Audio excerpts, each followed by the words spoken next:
Au Tchad, la conférence de l'Union des syndicats des professionnels de la presse d'Afrique centrale s'est tenue du 25 au 26 janvier 2022 à N'Djamena sous le thème Médias, paix et sécurité en Afrique centrale. Cette réunion avait pour objectif de développer des partenaires pour promouvoir la liberté d'expression et de la presse.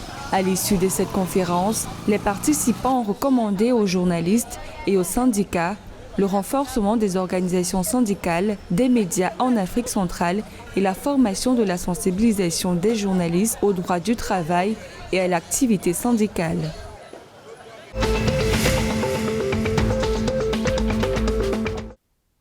Au Gabon, la célébration de la Journée mondiale de la protection des données personnelles et de la vie privée va se dérouler le 28 janvier. Placée sous le thème « La protection des données personnelles et de la vie privée en Afrique, mythe ou réalité », cette journée est une opportunité offerte aux autorités de protection des données de raviver à l'unisson les débats sur les problématiques liées à la protection des données personnelles et de la vie privée.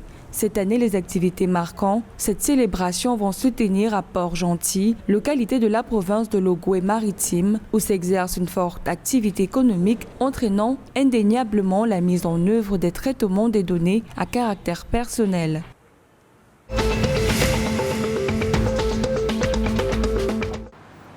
Au Cameroun, 3304,36 tonnes de riz ont été produites en 2020 par la Société d'expansion et de modernisation de la riziculture de Yagua, première production de riz du pays. Une production en deçà de son potentiel de production estimé à 120 000 tonnes par an selon la Commission technique de réhabilitation des entreprises du secteur public et parapublic.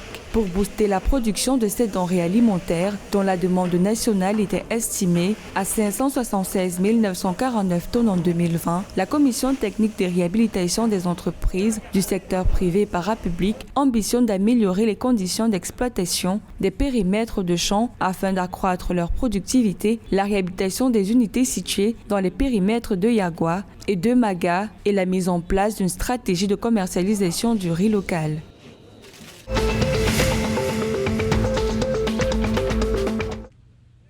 Trois déserteurs de l'armée centrafricaine ont été rattrapés par les mercenaires russes dans la localité de Niem et ramenés à Boire. Il s'agit d'ex-combattants rebelles de 3R démobilisés en 2021.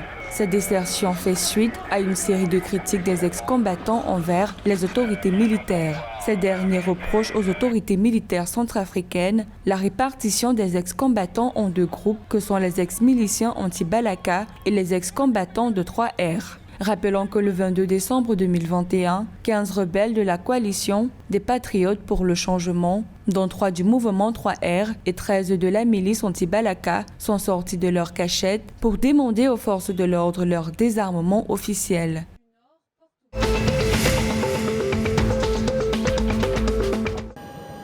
Le président de la République du Congo, Denis Sassou Nguesso, a annoncé vendredi 21 janvier 2022 la mise en œuvre d'un nouveau programme de municipalisation accélérée dans le département de Pointe-Noire après celui de 2004. L'un des objectifs de ce programme est de doter la localité d'infrastructures de base afin d'améliorer les conditions de vie des populations. Il s'agit entre autres l'amélioration de l'accès à l'électricité, la construction des établissements d'enseignement supérieur entre Pointe-Noire et le Kouilou et l'aménagement des voies routières.